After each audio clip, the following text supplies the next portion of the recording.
Здравствуйте, добрый день, good morning, good afternoon, and wherever you may be.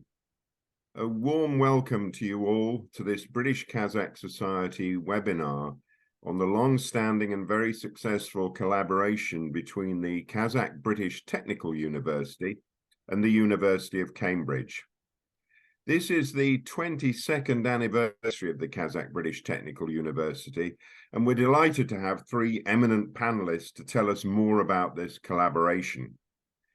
Before I introduce the speakers, the session will be in English and Russian, and you can choose your language with the button at the bottom of the screen, the interpretation button. And please type in your questions using the Q&A section, and the panelists will answer those at the end. So it's a great pleasure to introduce KBTU, Kazakh-British Technical University Rector, Professor Maratbek Gabdullin, Professor Montu Saxena of the world-famous Cavendish Laboratory at Cambridge. He's director of the Cambridge Central Asia Forum as well, and also an honorary professor of the Kazakh-British Technical University. And finally, Professor Chokan Laumulin of KBTU. Chokan is also a professor of the National Academy of Sciences of Kazakhstan and vice chair of the United Nations Economic Commission for Europe Committee on Sustainable Energy. Rector, over to you. Thank you very much.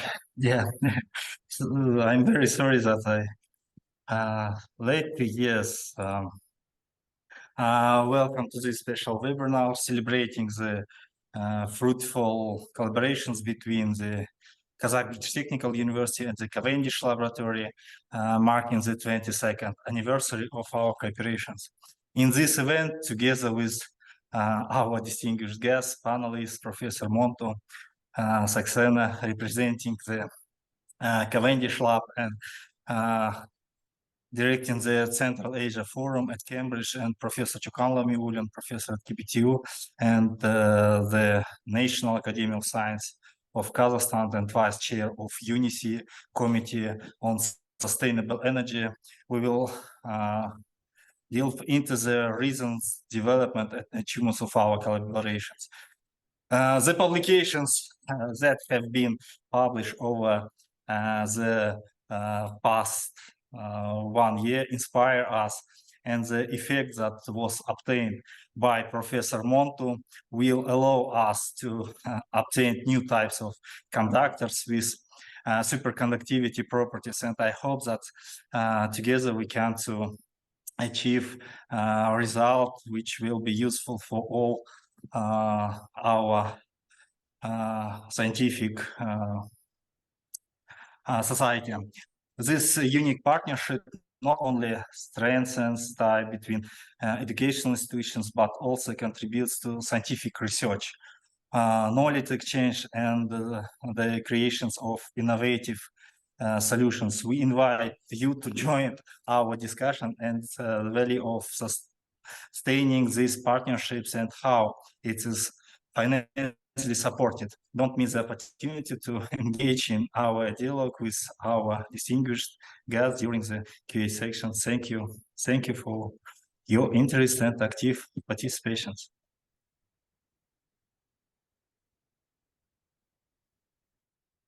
David, you are muted. Thank you, Rector. And now over to Montu. Thank you, David. And thank you, Dr. Gabdullin, Professor Laumulin, our great colleagues. And I'm really delighted, first of all, to congratulate our colleagues at KBTU, the Kazakh-British Technical University, on their 22nd anniversary. And I'm glad to say it's nearly almost as many years, maybe one less, 21 years, I've had the opportunity to visit and work with colleagues here. And it's almost, development of this particular institution is almost a measure of Kazakhstan's own progress in as many years. And I'm really delighted that we've been growing this collaboration and making it closer and closer to sort of a world, one of the remarkable and exemplary partnerships that can perhaps help others to think about. And I think that was one of our purposes to see how such partnership can develop based on scientific and academic principles. Here, as was mentioned in introduction, that I chaired the KBTU program on Central Asia, which is called Central Asia Forum. And I just wanted to highlight one single aim. What is our aim here in Central Asia Forum is to get the best minds in Cambridge, in Britain, but globally, to take interest in Central Asia. It's about drawing the focus of intellectual power to engage with this very interesting and very productive, with a very, very strong perspective. This region has been miscast in common media and so on, and we believe differently. So Central Asia Forum's academics, its students, its researchers, and I can very, very quickly add that Professor Laumulin is a kind of example of that engagement. That the people who work with us, who return to the region and contribute to development in the region. And our interest has been largely driven by looking at the development processes that are taking place at industrial level, a social level, economic level, and political level, and to see how we can find interesting questions which can help to develop a better understanding of the country like Kazakhstan, but also through it, the wider region of Eurasia. And this we do in a number of different ways. And one thing that has been quite exciting has been the development of our relationship with Kazakh-British Technical University, given that's a British, or the first British university to be established in Central Asia region altogether. It was a natural place for us to have a common language. We could start better than other places. We could start talking about what we want to do together, rather than imagine the very, if I can be, how to say, a little bit controversial to say that how the country, other universities, other institutions in Kazakhstan and Central Asia tend to be very focused on signing MOUs or signing various papers, which often lead to no real progress. It's just a symbolic thing and it's not symbolic even over a long time. It's written and it's gone. Between our universities, we actually started the other way around. We started to work together on real research projects where we had exact partners. And eventually we built it up to a place, to the point last year where we had finally, to acknowledge our long-term relationship, first Professor Gabdullin came and visited Cavendish Laboratory and Cambridge in general, and met with students and researchers, and he was received by head of Cavendish. And in a unprecedented move, first time ever, the laboratory, and I can a little bit brag about my laboratory, it's one of the largest physics departments in the world. Cavendish Lab, we have produced nearly 33 Nobel laureates, and we're about 1,000 researchers in forefront of physics, and it's so the head of Cavendish Laboratory is a very important person and scientific leadership, and he actually made an unprecedented visit to Kazakhstan, particularly to KBTU, and that so it's the other way around. Let's build the scientific and technical relationships. Let's produce research. Let's produce students. Let's produce future professors. And when the leadership will notice us, we don't need to go other way around. And this is an important message for today's talk. And I'm very happy. We're very happy to discuss this as we go along. And I like to conclude my introductory remarks by saying that we have now with this visit taken the future steps, and you'll hear a bit more about that. So one of the grand challenges that is facing globe in general, whether it's energy issues, whether it's climate change issues, whether it's food security, and we firmly believe that the solutions are to be found rather in Central Asia and Kazakhstan, and KBTU can be, and I'm confident it will be, the focal point, the launch pad, the pivot through which we will see solutions coming from the region rather than just the recognition of problems. And the very first step in that direction is materials. Materials are important for everything, from your phone, your food, to your computer, to your medical well-being. And materials are we going to strike first. And among that are the superconductors, which are very important for all of those applications. And that's a new laboratory, a new project that we have imagined to start collaborating on. Again, not about paperwork, not about MOUs, about actually doing joint research in this area. And that will produce actual papers, the scientific papers. So with that, I will conclude for the moment and pass it on to David. Thank you very much indeed, Montu. And I'm following from Maratbek's point about seeking solutions. You are talking about real research projects and this organic development that the two institutions wanted. I think that's so important. Chokan, over to you now. You're muted as well.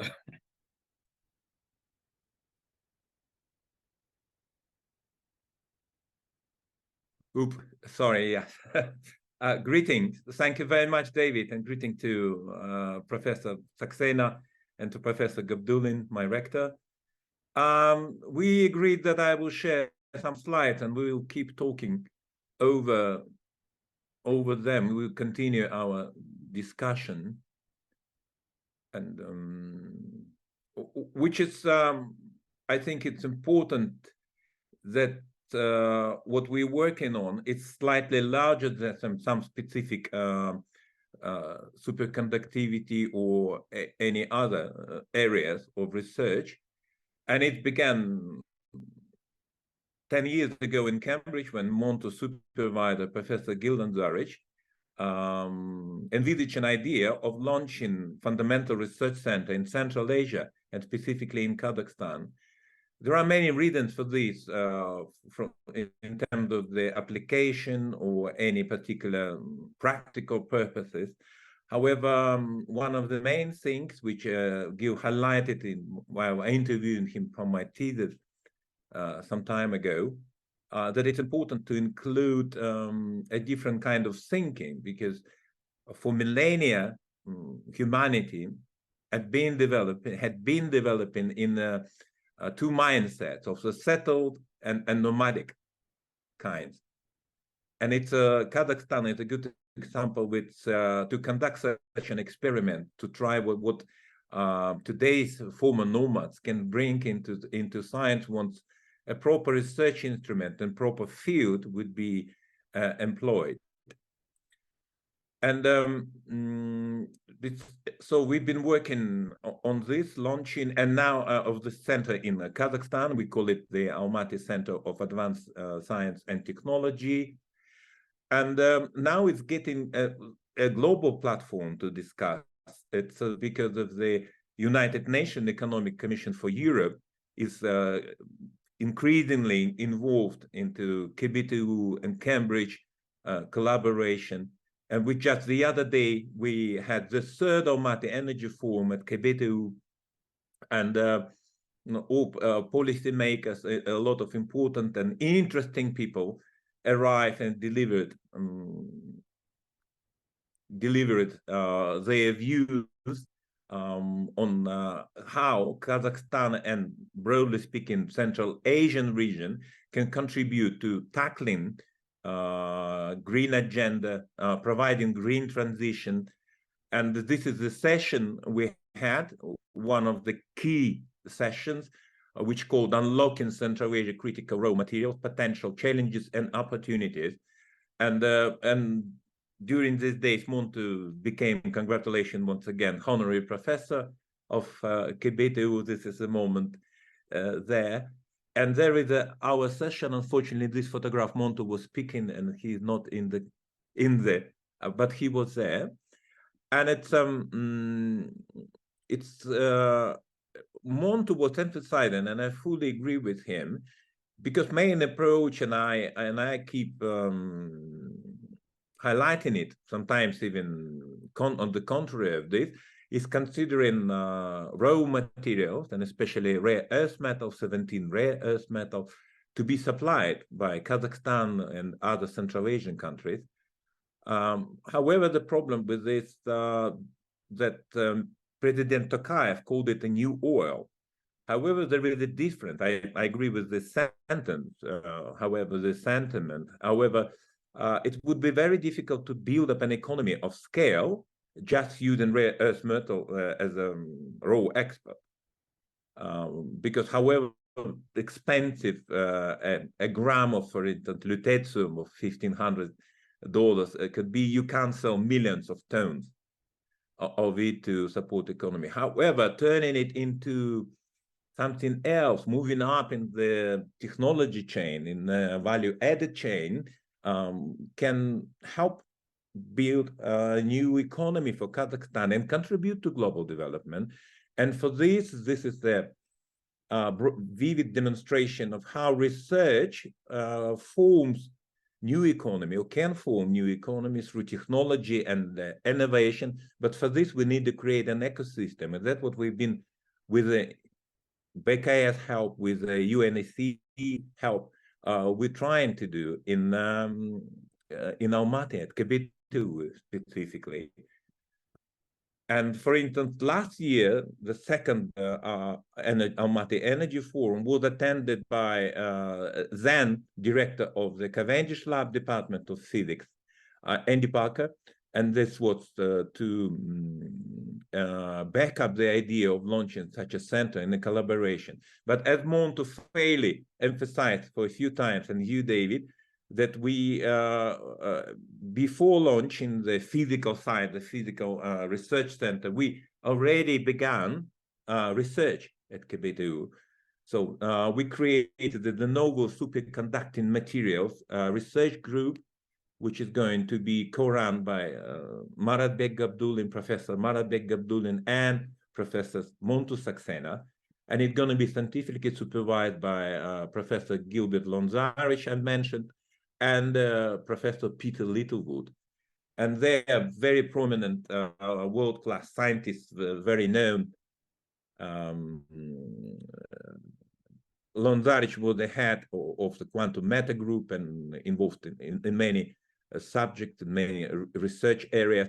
Littlewood is not only a scientist, but he's administrator of science, and he even ran not only Cavendish Lab in his own time, but Argonne National Lab. And those who could have the chance to see the Oppenheimer movie could see how the project Argonne Lab is a direct continuation of that Manhattan project. So, Montu, shall we say a few words about the objective of ACAST to highlight? Unique idea that to provide support for the research using natural wealth of Kazakhstan, especially those rare earth metals, and to create new platform and inception points for growth of technologies and creating new green economy.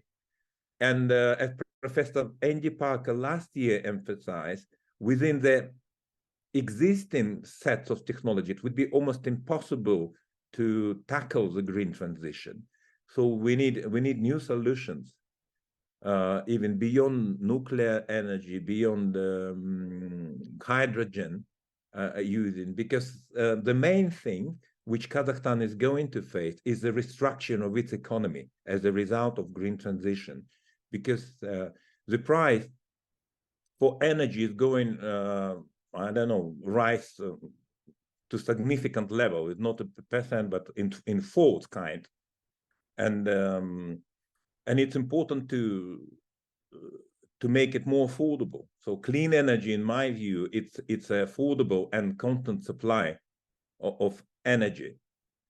And in this sense, those discoveries we made a decade ago in Cavendish by Montu and Lonzarich, for instance, it's a fundamental discovery of cooling, of new way of cooling by manipulating spin-offs, electron spin-offs. So it's very effective. It's another level of approach, and without using melanous freon or rare helium, it's another way of cooling. And for this research extensive research is required. And that's what we want to try. We want to develop this technology, and we want to continue basic research of finding a new room temperature superconductor is essential, because up to 40%, and in some areas in Kazakhstan, we lose up to 70% of the energy during its transportation.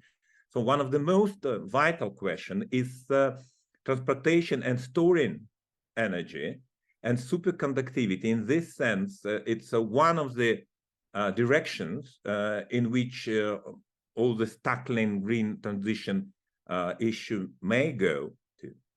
I'll add in, as we discussed a little bit to the previous slide. Can we go back to that? This one, yeah.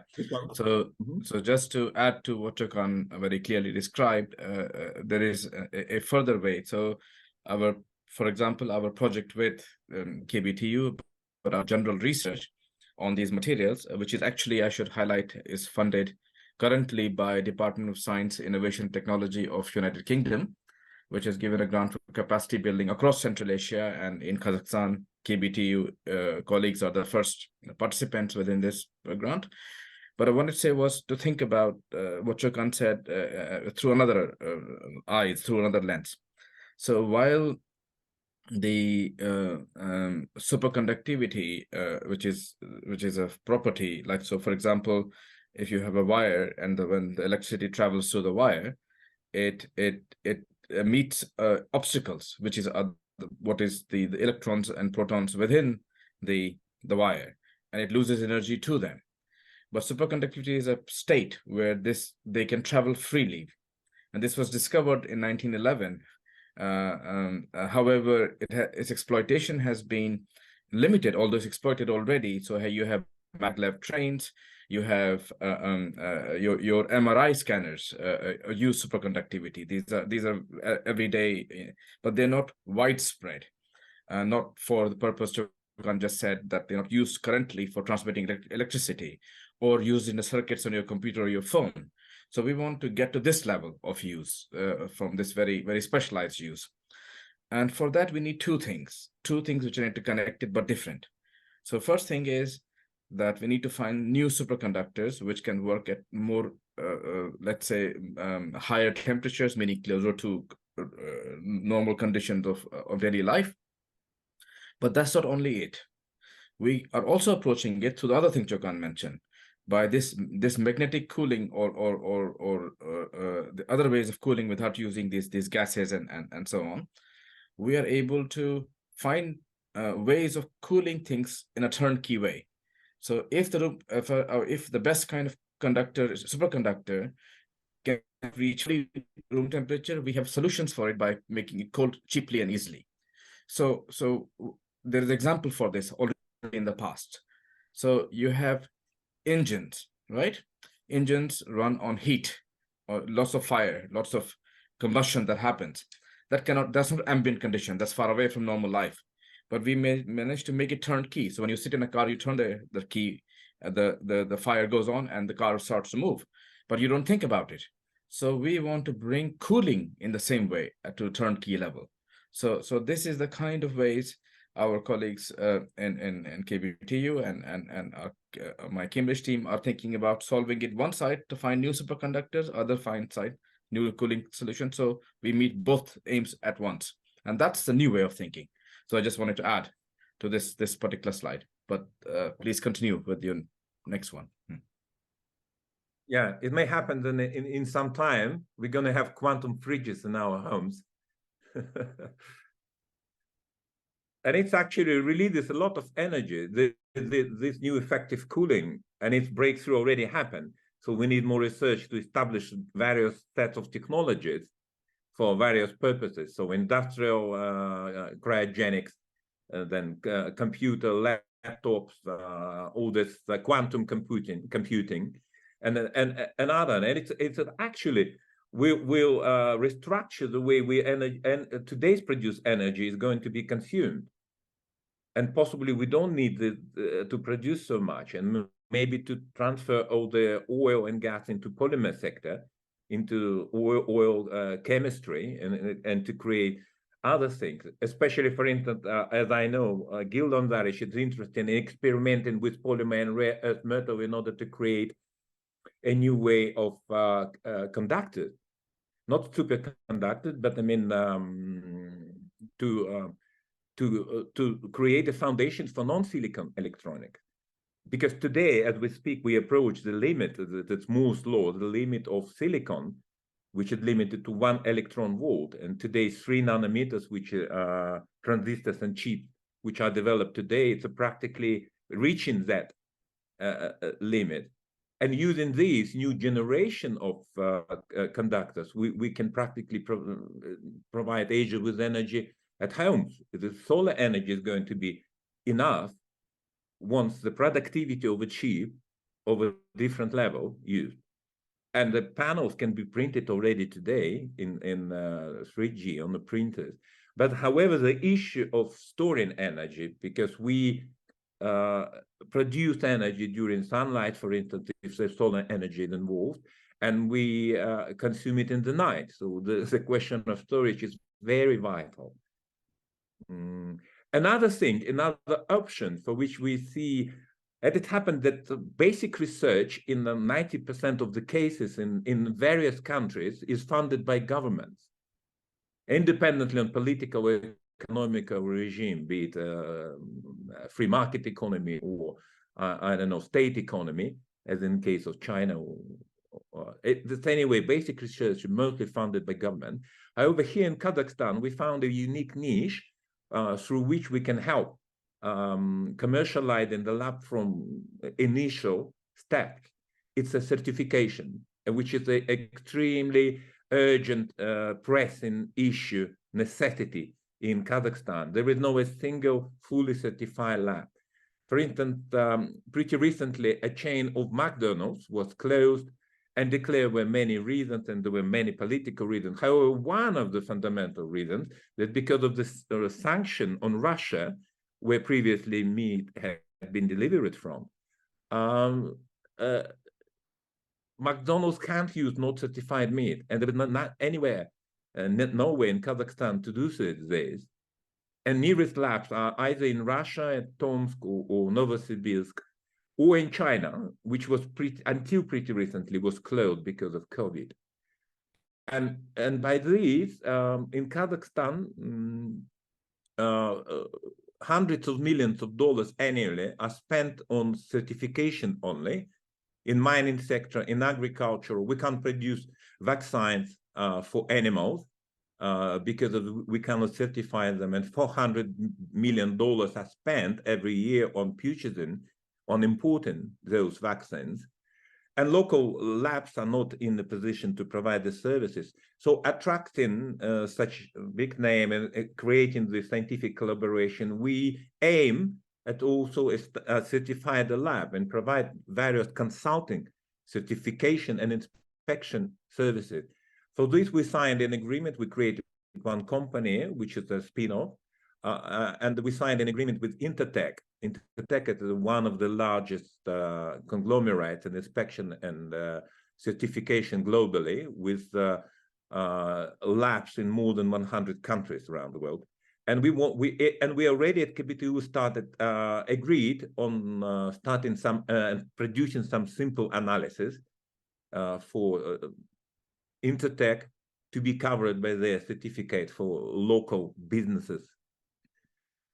And yeah, this is the example of the services which such a lab, apart from basic research and education, which is also important, can do. And there is a strong demand. We did some time ago, we did a feasibility report, feasibility study on Kazakhstan, and all this data remain unchanged.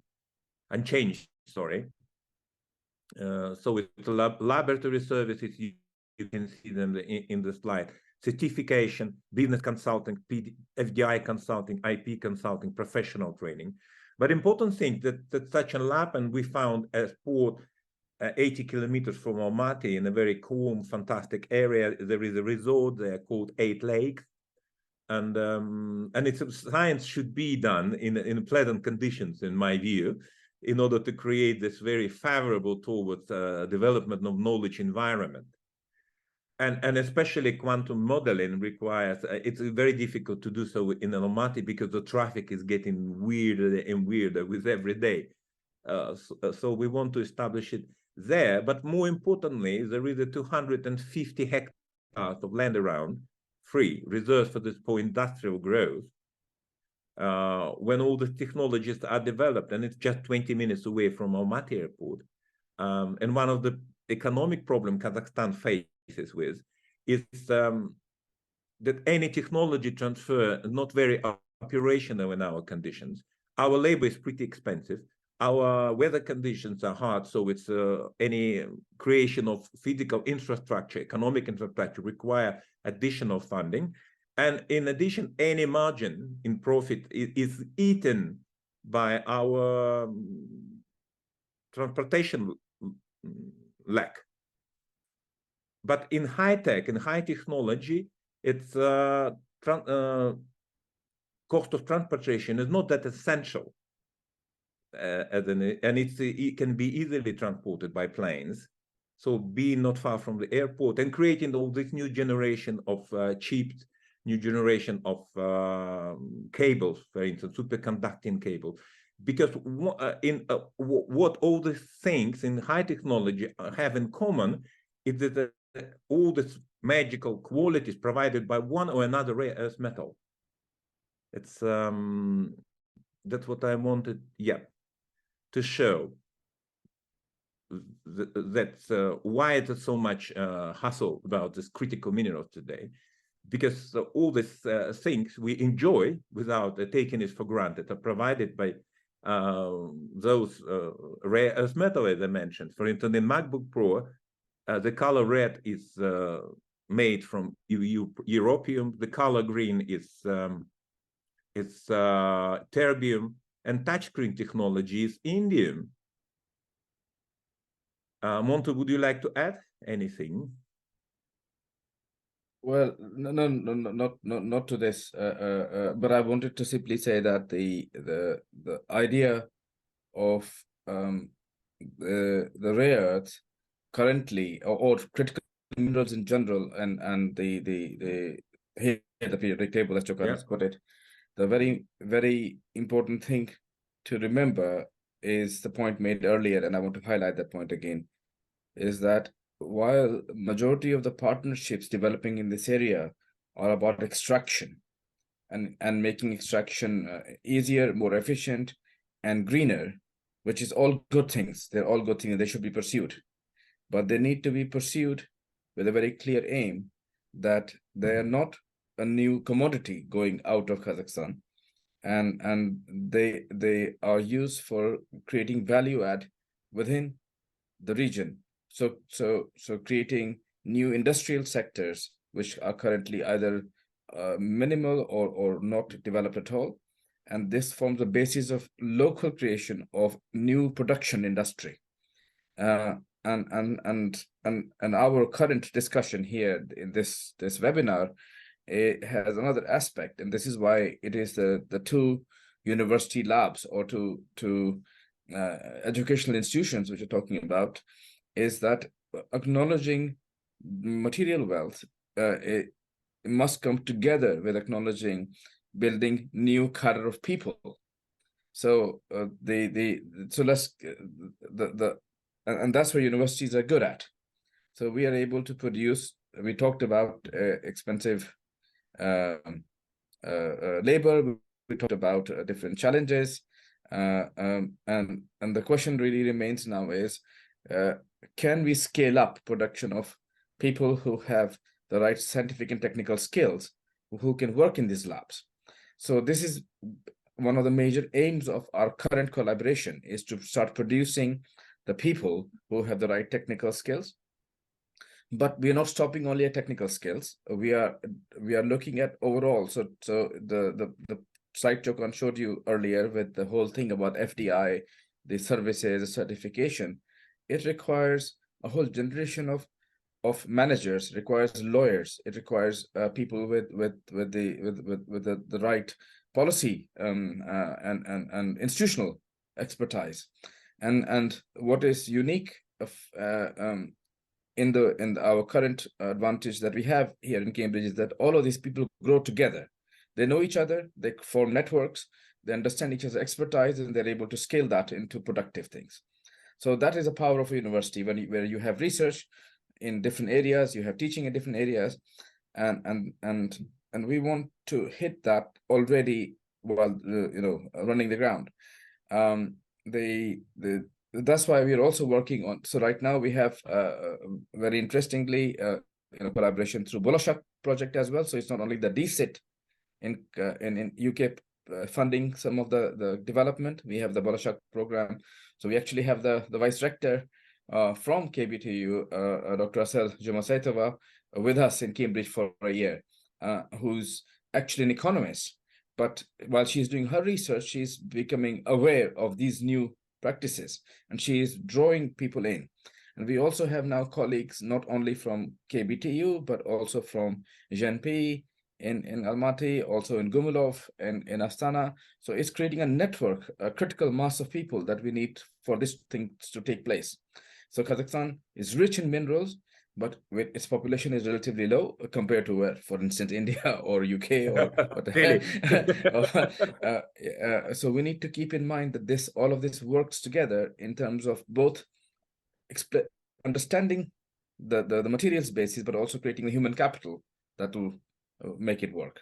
So that's what I wanted to add, not to lose the sight of the key aim of the university collaboration. Yeah, and all those managers, administrators, and all other people to create this new economy. It's our students today. And we can be quite blunt in saying that why it is taking so long. It's taken so long because we don't have those people. We still have scientists. We have, Maratbek is a leader, and he immediately sees the benefit in it and so on. But can we have another 20 Maratbeks? Could we have, that's what we need. And that's really we need to work at. Yep, this is the credentials of the people involved in this novel superconducting materials research group.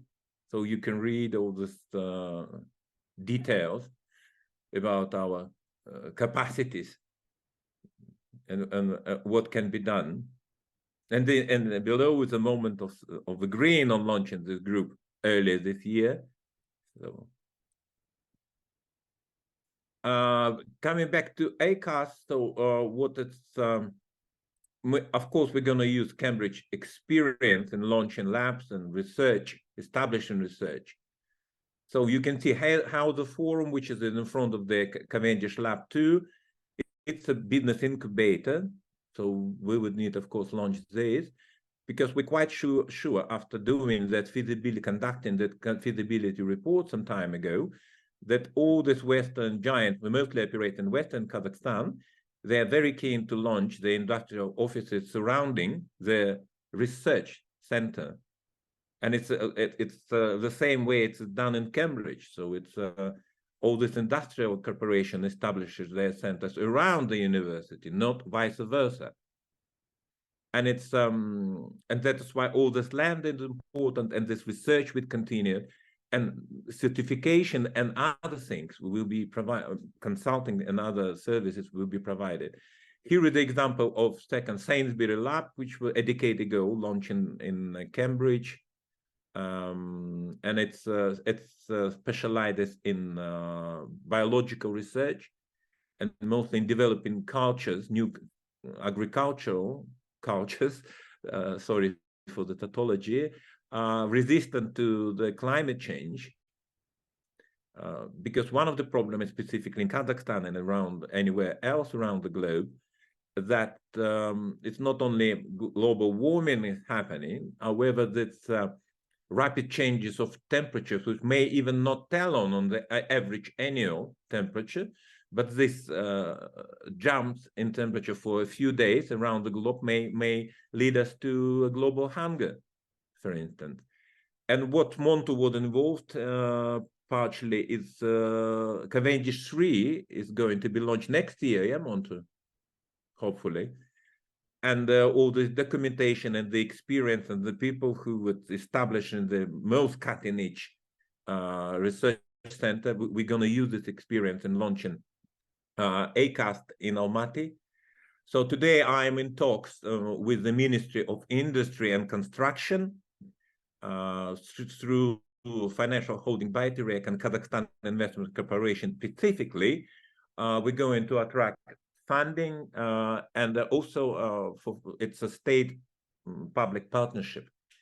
And for 49%, I'm negotiating now with one large European group investing in healthcare and research and construction. It's an Italian group. It's #1 in Italy for providing hospital, but they also invest in various research and got very much interested in collaboration. And by the way, Montu, we're going to visit Cavendish in January, all together from Milan.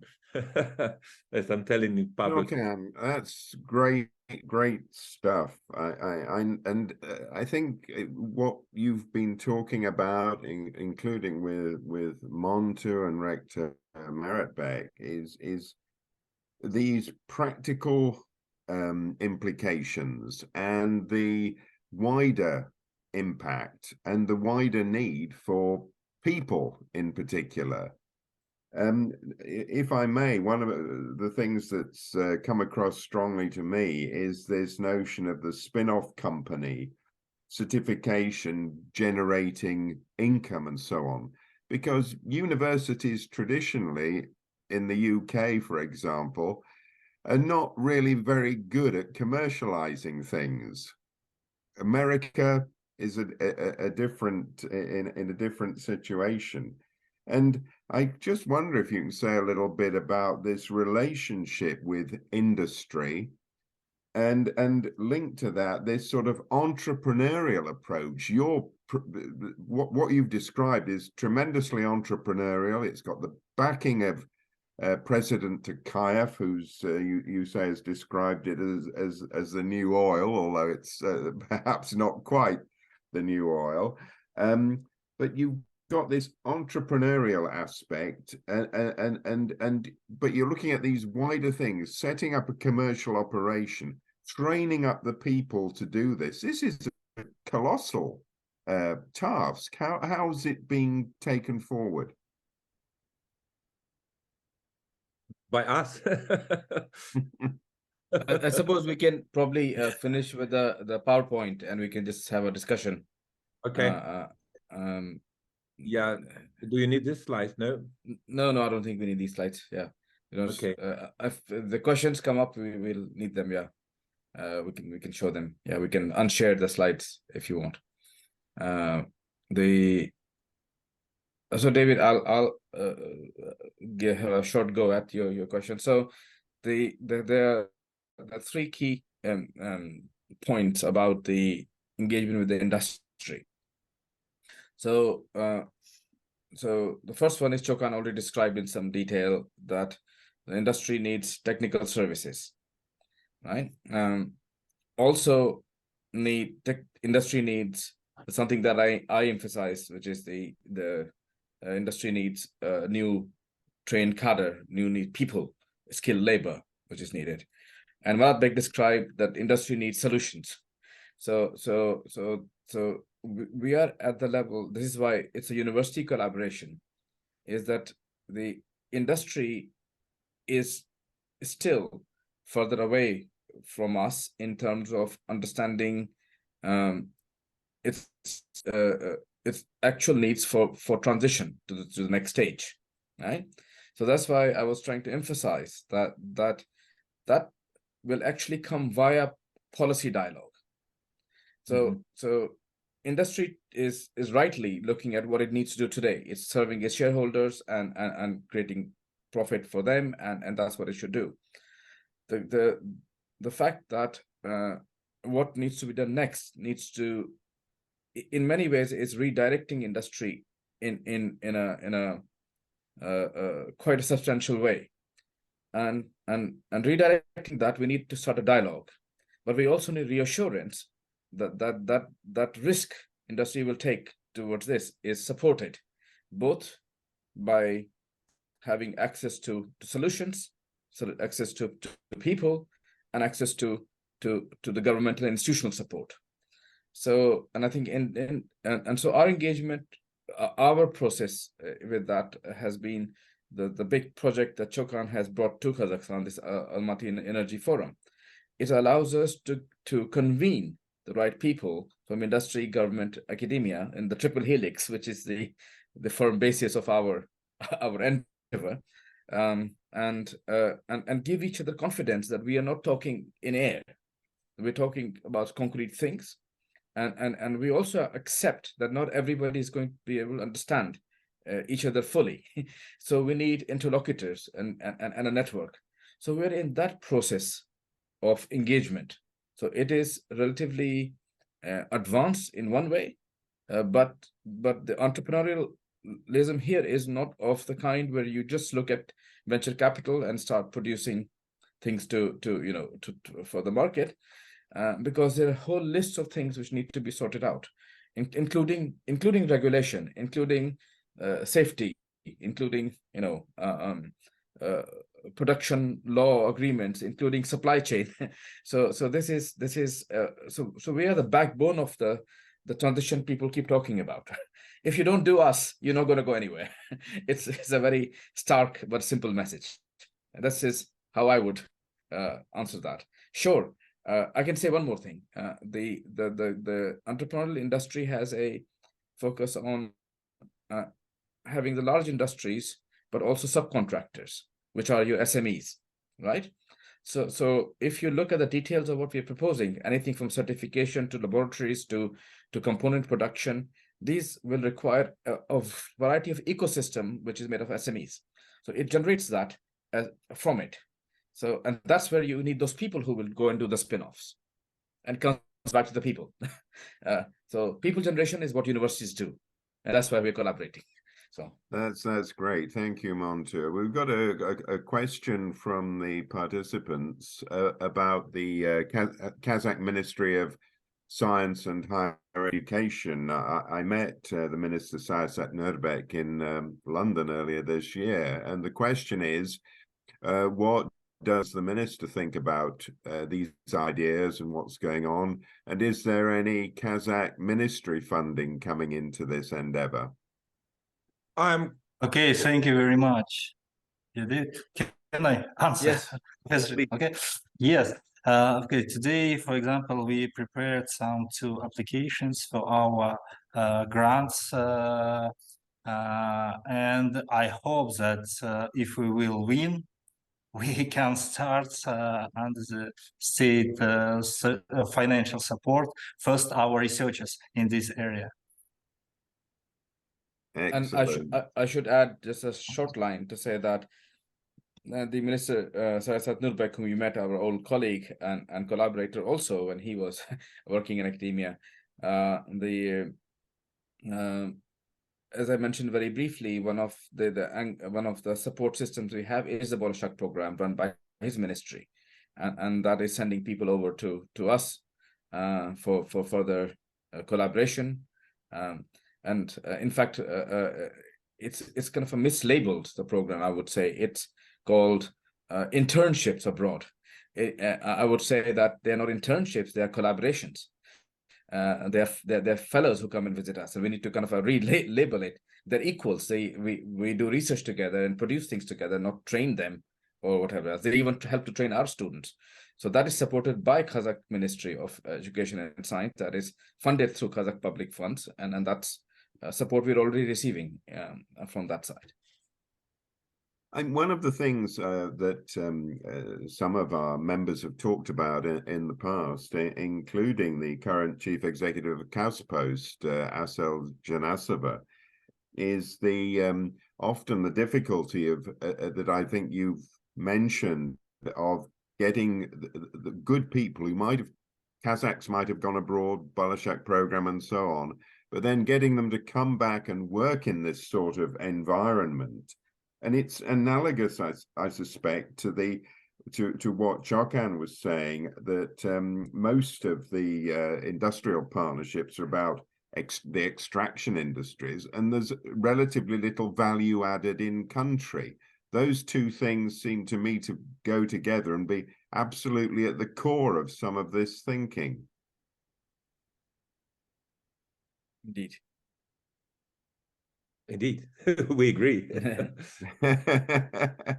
And are there any ways forward with that? Because I still hear from colleagues in Kazakhstan that sometimes industry says the universities aren't producing the graduates that are needed, and so on. And you know, we get the same from industry in the United Kingdom as well. A constant talk of I'll tell you as and I'm sure Maratbek and Chokan can tell you the same thing. So there is a little bit of this, how to say, you know, like in a race, and this will not go down very well with our industry friends, but they're a little bit behind. So so the fact is that we are producing for the future. They want for the present, and it's not really that they don't have the people who have the skill. It's very often they don't give them interesting jobs. So this is exactly goes back to what the CAS post head and former Deputy Minister Sarjan Asava said, that how to retain talent, you have to make it interesting for them and also make it economically worthwhile for them. And in both those places where industry needs to catch up globally, but particularly in Kazakhstan, that is the, you know, you can answer this in many different ways, but that's the most direct way of answering the question, that you can't take a globally trained computer scientist or an engineer, even in oil and gas area, and then put them on 1970s technology. Sure, they will do it for love for some time, but after that, it's boring for them. They're not growing. You know, they need to grow, and for that, investment has to go in, and industry needs to get into that. I think so. That's why this dialogue is very important to take place. But industry thinks it's very modern, and it's not wrong in saying that it's very modern for what it's doing, but we need to align aspiration of what it wants to do in the future. Because if we produce a student, whether it's undergraduate or PhD, we need to train them for next 10, 15, 20 years, right? If we can't train them for something that's happening now, that's like the first year education. Then you train somebody to look at next 5 years, and then you say them go back, work on what was your high school level stuff. That will keep some people, not the best people. So that's a question, I think, linked to that for Rector Gabdullin.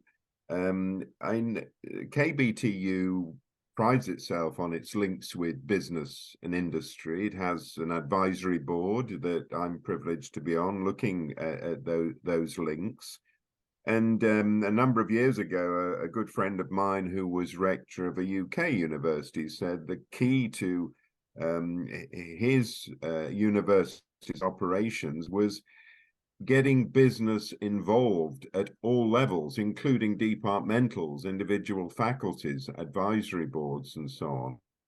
And I just wonder how this works with KBTU, and whether, given the size of the opportunity, how other universities in Kazakhstan look at the idea of linking more closely with business, this triple helix that Montu mentioned, the links between government, education, and business.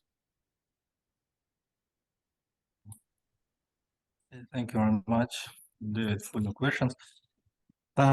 Yes, of course, today KBTU in our advisory boards was include more than 100 different national companies, and together we with this company create on the basis our university different some joint lab which where we can test it, and our yes, we have profit benefits from the companies and KBTU, and if we take this area, superconductivity, of course, while we want to get some research, fundamental research results, and then of course when we can to think where we can apply our results together with industry, and we'll create some prototype, and then we'll try to sell to our companies. And of course, we all discussed with different some university and try to help them to work more closely with our industry business. Right. Thank you, Rector.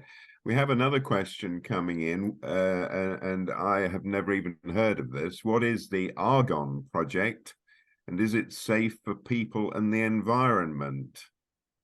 I will very quickly answer the first part. Argon is not a project; it's a name of a lab, which is what Chokan mentioned, and it's based in Chicago, and it has been around there for nearly more than 70 years or even 80 years, and it's a research lab of the Department of Energy of DOE of the United States. It's not a project, or well, whether it's safe for environment and people, that we can make many jokes about, but obviously. Right. Maybe Chokan, you can say that in Russian if it's not clear. Аргон, это, который я упоминал, это Аргонская национальная Argon, the one I mentioned, is the Argon National Laboratory of the U.S. of the Department of Energy. Yes, they were involved in. They are still involved in researching in the nuclear power. And one of the chiefs, one of the leaders of our project, Peter Littlewood, who was the head of that laboratory for many years in Chicago. What is important to say that we within this triple helix approach, that we expect UK Minister of Trade to visit KBTU next week. So it's answering to your question, David, that we're going to involve not only Kazakhstani policymakers, but also UK, taking into consideration that we are Kazakh-British Technical University. Absolutely, and you know, again, this relationship, this collaboration has been ongoing now for 2 decades, more than 2 decades, which I think is a tribute to everybody who's been involved. If I may, one final question before we wrap up. What has happened to date seems to me to be an excellent template for other universities operating in other spheres. But where do you think that the Almaty Center of Advanced Science and Technology and its linked operations will be in, say, 10 years' time? What are your plans? What's your thinking? What do you hope for?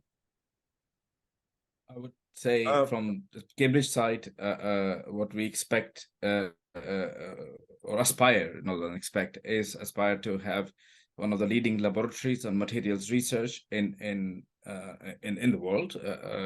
And by leading, when we say, we don't mean that it's not a competition. There are many leading laboratories with our own specialized skill set, which we offered in terms of materials and their electronic and mechanical properties, and very well linked services towards certification, towards testing, and most importantly, a very vibrant group of overproduction of cadre who doesn't only stay in scientific world but goes into industry, goes into the wider society, and contributes, broadly as what we have learned from doing things in Cambridge or in Harvard or other places, or formerly also in KBTU. Yeah.